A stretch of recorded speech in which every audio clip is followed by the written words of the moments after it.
Cinquanna Park in 1790 and declared it to the public in 1796. આ એ બેની વચ્ચેનો ગાળો છે જે દરમિયાન એમણે એમની એક્ટિવ પ્રેક્ટિસ બંધ કરી દીધી અને મૂળ કામ અથવા મુખ્ય કામ એમનું જે હતું એ ભાષાંતર ટ્રાન્સલેશન એટલે વિલિયમ ફુલનનું મટીરિયમેટિકા ટ્રાન્સલેટ કરી ત્યારે થયું. ટ્રાન્સલેશન ઇમ્પોર્ટન્ટ નથી, એની જોડે જે ફૂટનોટ લખી ને એ ઇમ્પોર્ટન્ટ છે. એ ફૂટનોટમાં he concluded કે only substance which is capable of producing symptom can cure this symptom. એ એમને પબ્લિકને નહોતું કર્યું. He kept it with him and he continued to experiment with different substances. એવામાં આ hair કોકલિંગબર્ગ, he was a Hanoverian minister of police, secretary to the chancellery of Hanover. એને મેનિયક episode આવવાના ચાલુ થયા હતા અને ત્યારે જે પ્રેક્ટિસ હતી એ પ્રમાણે એને ચેનમાં બાંધી રાખે અને એ રીતે ટ્રીટમેન્ટ થતી હતી. એક્યુટ મેનિયાના સિમ્પટમ એના હતા violent behaviour, incoherent speech, sleeplessness and delusion of persecution. He was deemed incurable and sent to private asylum at Georgetown. Private અસાઇલમમાં જોર્જેન્ટનમાં કેવી રીતે આવ્યા તો જોર્જેન્ટનના જે હતા ડ્યુક એમને આના વાઈફે કોન્ટેક્ટ કર્યો કે ભાઈ આને બીજી બધી જગ્યાએ તો બહુ તકલીફ પડે છે, બીજા બધા ગાંડાઓની જોડે રાખે છે, એના સ્ટેટસનો તો સવાલ છે, તમે કંઈક ધ્યાન રાખો પ્લીઝ, એને કંઈક કરી શકો. તો કે મારું એક કેસર ખાલી છે, ત્યાં એને મોકલી દો. હનુમાન જે આર્ટિકલ લખતા હતા ત્યારે એમણે પેપરમાં એક આર્ટિકલ લખેલો which was published in paper wherein Hanuman suggested a model asylum for treatment by gentle methods of the insane of the higher classes of society. Wife of F.A. Koechlingberg, she read that article and she contacted Hanuman. Will you be willing to assist my husband? Any treatment કરશે? એટલે હનુમાન સાહેબ કે હું conventional મેથડથી treatment નથી કરતો, એટલે તમે જો એવું કહેતા હોય તો હું જઈને કામ કરું તો નહીં થાય. તો કે ના, it is up to you. So he sought a special permission from the duke and he went. હવે આખા કેસમાં બે જણ છે અને એક નર્સ છે, હનુમાન પેશન્ટ અને nurse. So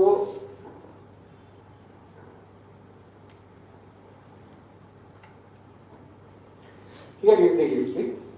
The winter of 1791-92, severe madness developed. The patient was brought to the asylum towards the end of the June of 1792 in a melancholy state, accompanied by strong keepers. Hanuman describes his appearance: face covered with large spots, red, unsightly spots, dirty and imbecile expression, mental and behavioral symptoms. He raved day and night, suffering from strange hallucinations, imagined himself in various roles and positions. આજે એ લશ્કરનો lieutenant છે, કાલે king છે, પરમ દિવસે બીજો છે, ત્રીજો છે, આવી મોટી મોટી પોઝિશન પર he used. He could recite in Greek and he quoted Bible stories in Hebrew exactly word for word during the episode. His quotations from several languages were precisely accurate. He lived on a friendly terms with emperors and queens. આ બધા આપણા ઘરના છે, પહેલા તો તમને ખબર નથી, આપણે આમ એ રીતે. Displayed extreme maniac behavior. Impulses આવે એટલે પોતાના કપડા કાઢી નાખે, ફર્નિચર તોડી નાખે, બેડ કાપી નાખે, એવું થતું હતું. એના એન્ટરટેનમેન્ટ માટે ત્યાં એક પિયાનો આપી રાખેલો હતો, નોટ વગાડવા ગયો, પછી એટલું બધું ઇમ્પલ્સ આવ્યો તો એને આખો ડિસ્ટ્રોય કરી નાખ્યો, જસ્ટ ટુ ફાઇન્ડ આઉટ કે આ કીની જોડે આ કયો ટોન આવે છે. એ ટોન શોધવામાં આખો પિયાનો તોડ નાખ્યો.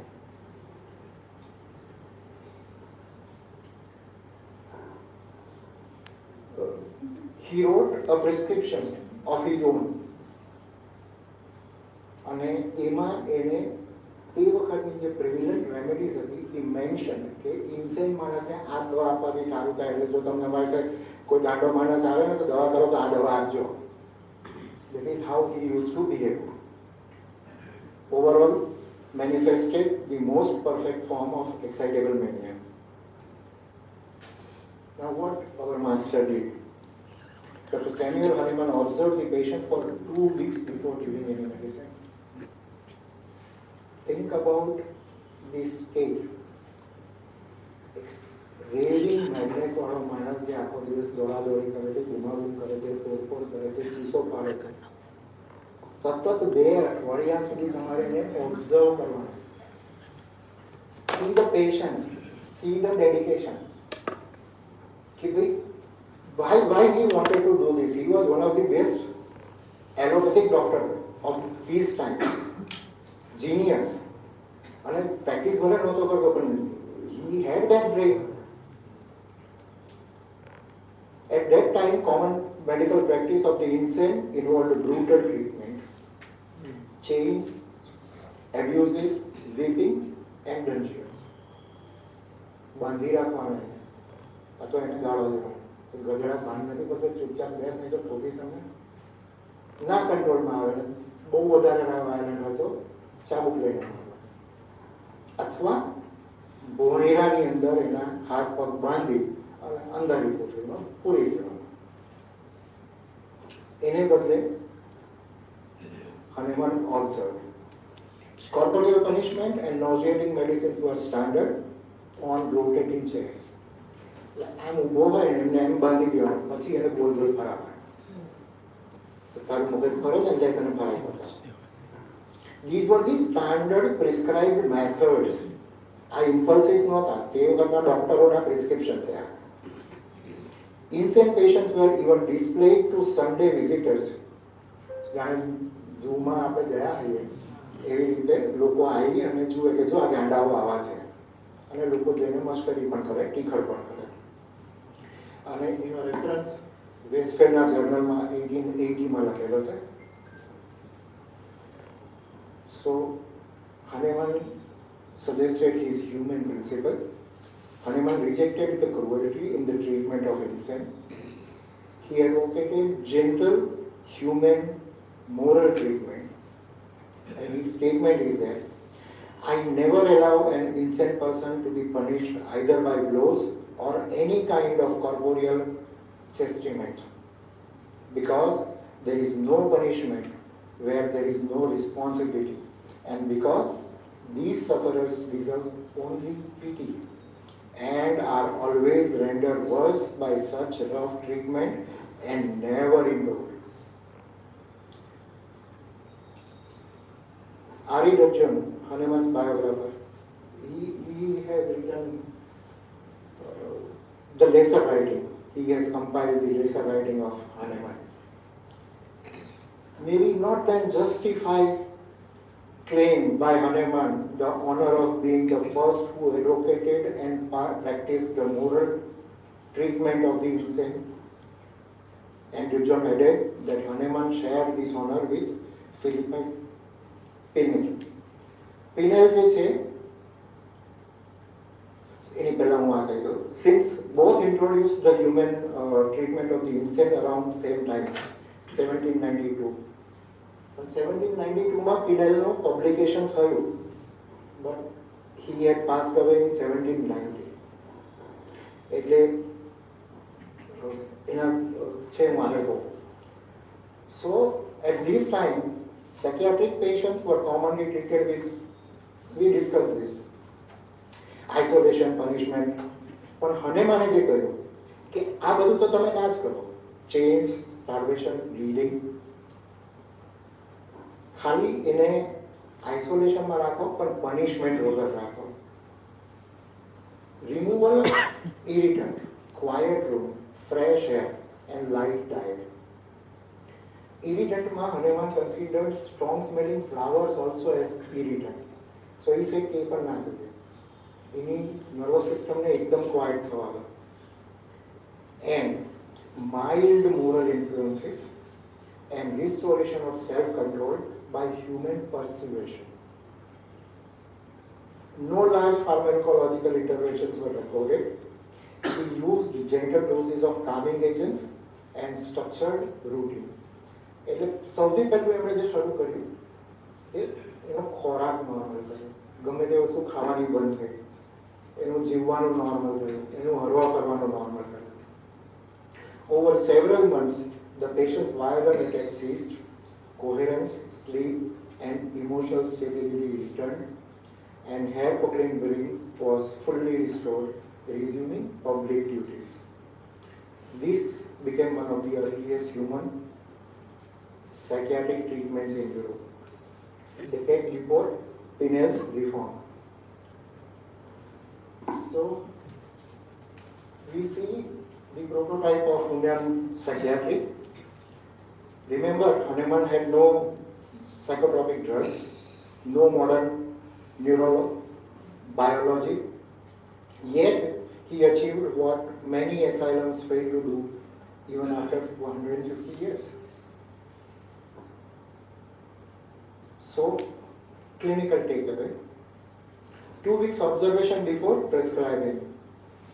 The discipline of waiting. Rejected the prevailing brutality.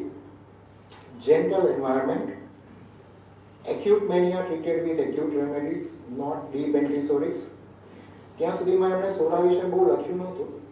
આ આપણું પાછળનું કન્ક્લુઝન છે. In this is a precursor of trauma-informed case studies. ના રિફોર્મ જે છે એ હનેમાને જે કહ્યું હતું તે જ છે.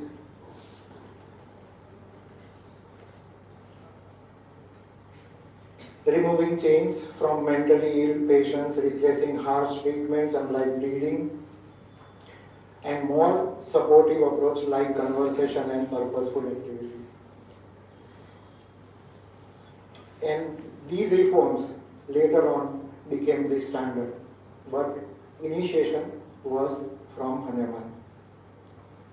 In aphorism 221, Hahnemann mentions, when insanity comes on acute after a fright, etc., it should not be treated with antisoric. Although it arises from an inner soric state bursting forth, but with the other class of proved remedies, aconite, belladonna, stramonium, until the patient returns to his latent state. And once that latent state comes, then only you can employ antisoric remedies.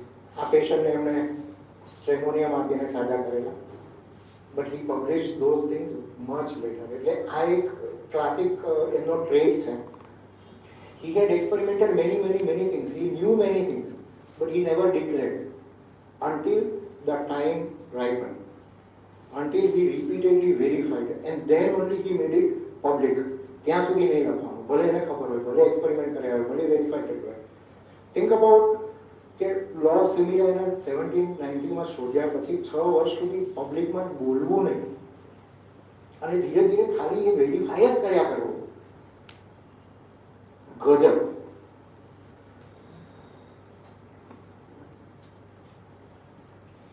Instead of treat the acute state first with acute remedies like aconite for fear, shock, panic, sudden terror, belladonna for violent mania, hallucinations, heat, dilated pupils, stramonium for intense fear, delirium, dark terror, violent excitement. And when the acute attack settles, only then the patient will return to his latent chronic state. So in one line, treat acute insanity with acute remedies. આ અત્યારે પણ આપણને નથી સમજાતું. Constitutional antisoric come later once the crisis is connected.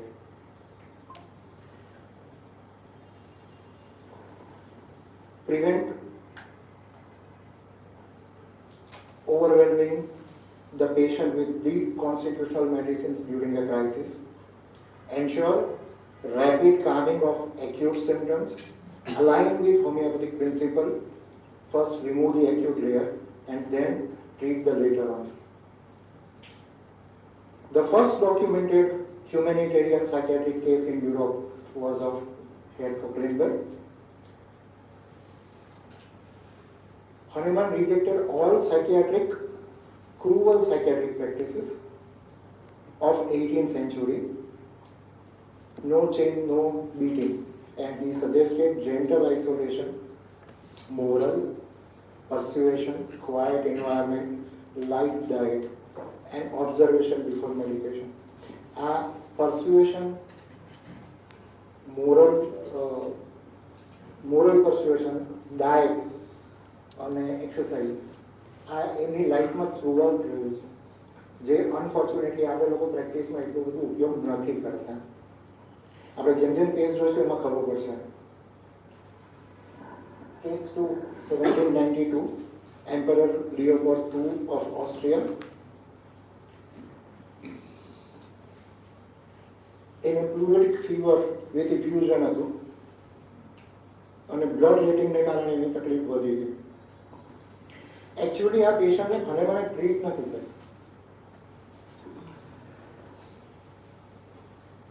But he analysed all the reports જે તે વખતે વારંવાર પબ્લિશ થતા હતા પેપરમાં, અને પછી he analyse official autopsy. Leopold had developed a fever with chest pain and dyspnea. His court physicians performed 4 bloodletting within 24 hours, after which the emperor collapsed and died. So what Hahnemann concluded? He condemned this practice as murderous depletion. Vital strength must be conserved. એને તમારે waste ના કરાય. Nature heals through reactive forces. Excessive bleeding annihilates the reactive forces.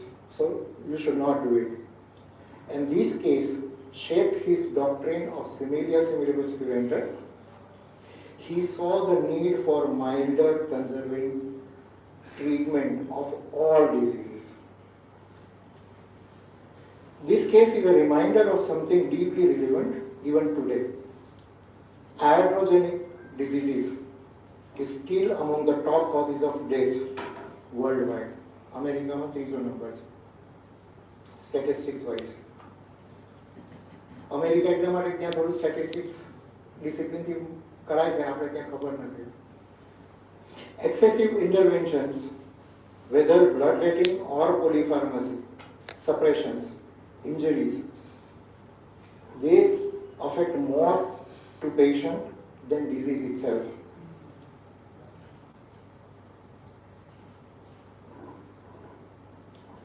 Aphorism 75 he mentions, these suppressive methods, these inroad on human health affected by allopathic non-healing art, more particularly in recent time, are of all chronic diseases the most deplorable, the most incurable.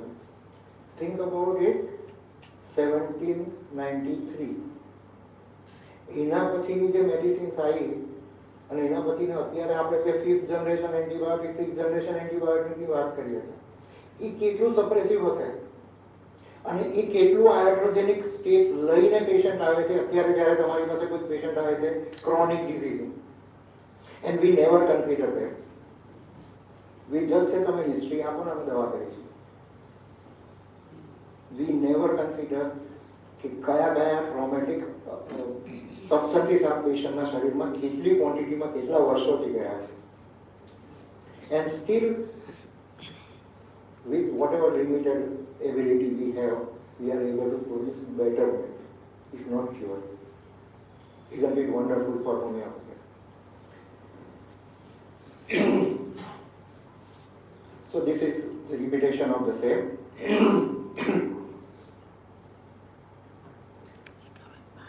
Case 3, typhus epidemic in Leipzig. હવે પેલા બે individual case પછી એપિડેમિકની વાત કરીએ.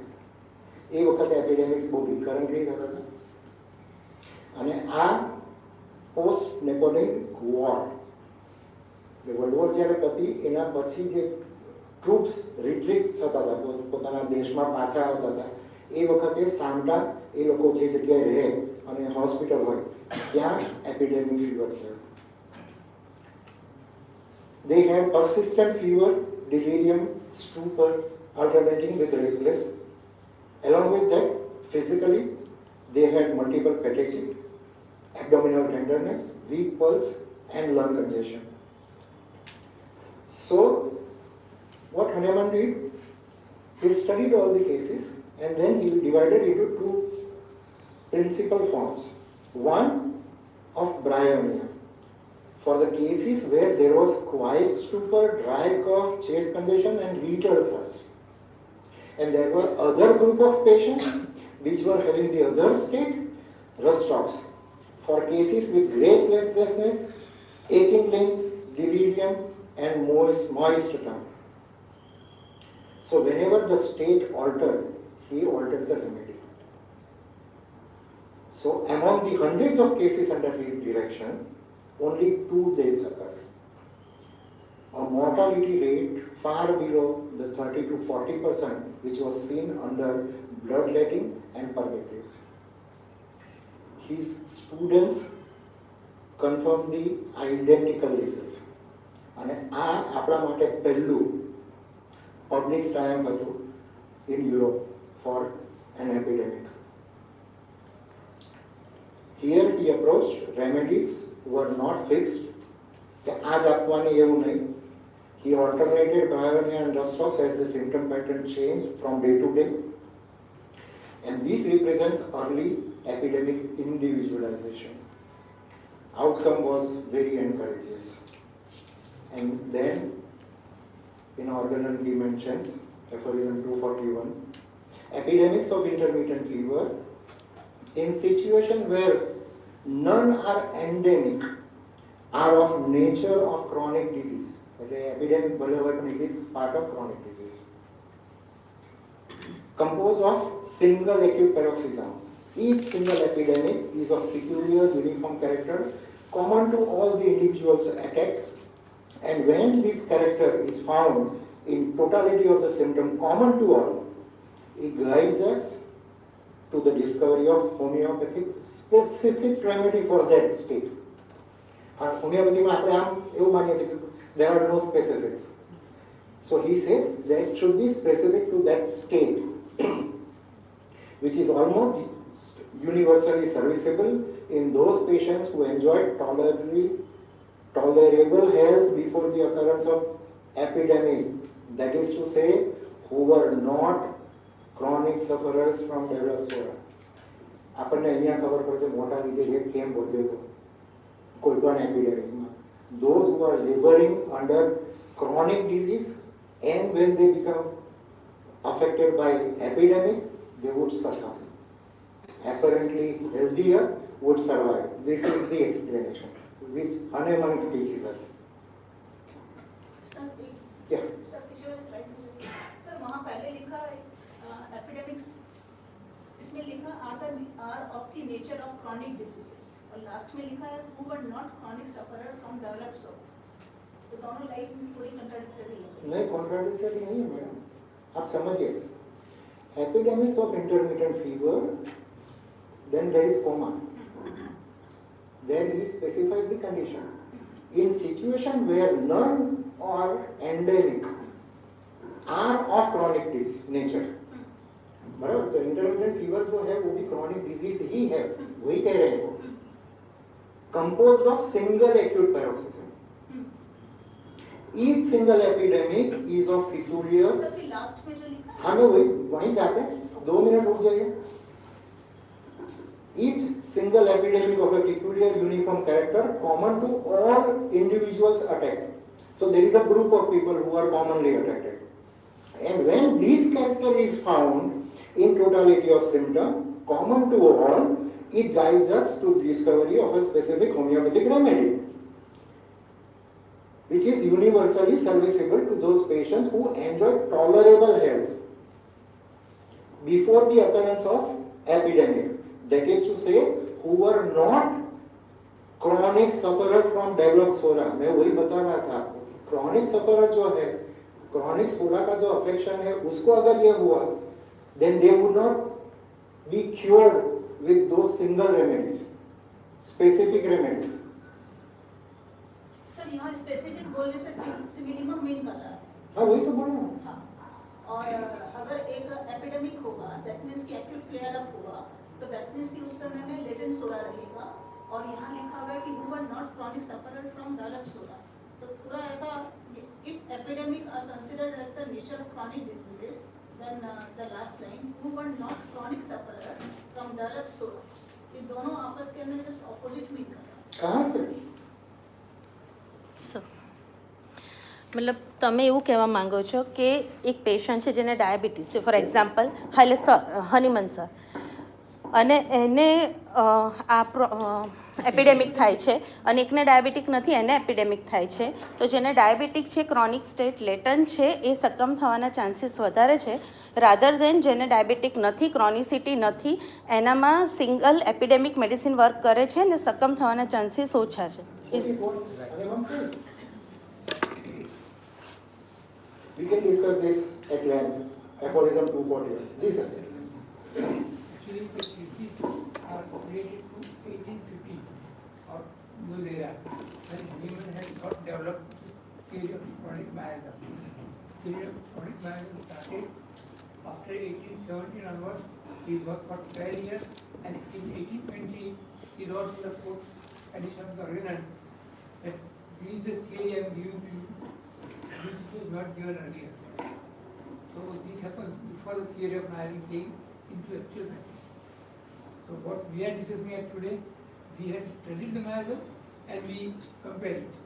No, no. So there is a point, but still, I think we'll discuss at length. 241. Break के बाद, ठीक है? Because this is very interesting. I am also equally excited to discuss it.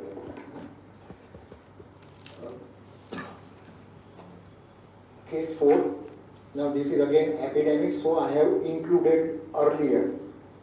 This is from 1831, so later part of Hahnemann's development. The patients presented with sudden coldness, violent vomiting and diarrhea, icy limbs, blue lips, faint pulse, rapid collapse within hours. So here also, in epidemic, he differentiated the different stages. Hahnemann divided the disease into 3 stages with corresponding remedies. When the state of collapse was there, with coldness, cramps and suppressed pulse, he selected camphor. And he employed it internally and rubbed on the skin. This restores the reaction and warms up the vitality. Stage 2, where vomiting, cramps and spasms occurred, he suggested cuprum man to counteract the spasmodic states.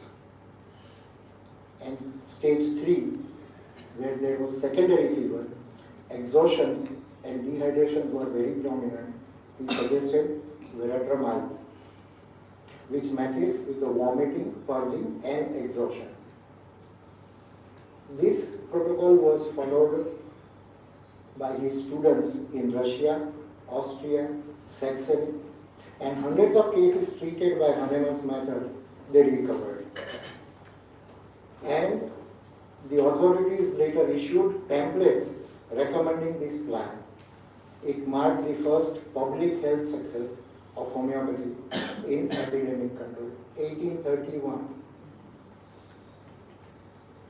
I think I am running a little late, so I will be speeding up cases because I want to share many cases. Now again a case from 1830. By this time Organon edition 1 had published. This is of Prince Karl von Schwarzenberg. He was suffering from stroke with paralysis and general debility. The Austrian field marshal suffered from a stroke, living hemiparesis and mental dullness. Conventional medicine declared no hope. So Hahnemann planned to apply individualized homeopathic method by dosing and constitutional remedy, and records suggest nux vomica and arnica for the paralytic after effects. He also regulated diet and daily regimen. આ ભાઈ આખી દુનિયામાં ફરતા હતા, યુરોપમાં આખી દુનિયાએ, અને બહુ બધા વર્ષો સુધી સફળ થયા પછી કોઈ ડૉક્ટરથી ફાયદો ના થયો એટલે somebody suggested કે somebody in Italy, રોમમાં એને કોઈએ સજેસ્ટ કર્યું કે ભાઈ કોઈ હોમિયોપેથિક ડૉક્ટર છે એની પાસે તું જા અને એ તને હેલ્પ કરશે. That homeopathic doctor took the history and said that I need to consult Hahnemann. પણ એ કોરસ્પોન્ડન્સ કરીશ એમાં મહિનો 2 મહિના તો જશે, એટલે કાગળ જશે, કાગળ પાછો આવશે, બહુ ટાઈમ જશે, એટલે યુ કેન વેઇટ. એ said કે ના ક્યાં છે આ, એટલે Leipzig. Okay, I'll go to Leipzig. That is how he reached Hahnemann in Leipzig.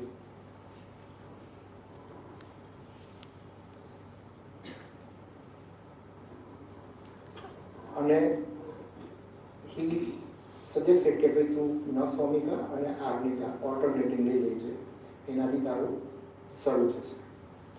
After weeks of cure, the prince appeared in public improved. એટલે એ વખત તો એવું હતું કે એમના ડેરા તંબુ લાગી જાય ગામની બહાર, એમનો કેમ્પ બની જાય અને ત્યાં રિટ્રીટ થાય, અને ત્યાં પછી he was bedridden, પણ એમાંથી રિકવરી થયા પછી ફરવા નીકળે એટલે ઘોડા લઈને ગામમાં ફરતા હતા, અને પબ્લિક નોટિસ કે ઓકે આ ભાઈ સાજા થઈ ગયા છે. વન ફાઇન ડે થોડોક દુખાવો આવ્યો અને એમાં this patient became impatient and he sought the service of his conventional physician. એ લોકો એને લોકલ ટ્રીટમેન્ટ આપી અને he suddenly died. આ વખતે તકલીફ 1813માં જે હતું આની પશ્ચાત ભૂમિકા જે કહીએ એવી હતી કે by this time the apothecaries and government were against Hahnemann, and they were insisting to stop him from dispensing his own medicines. કે આ તમારાથી નહીં અપાય, તમે ના આપી શકો કે તમે ડિસ્પેન્સ કરવા માટે ક્વોલિફાઈડ નથી.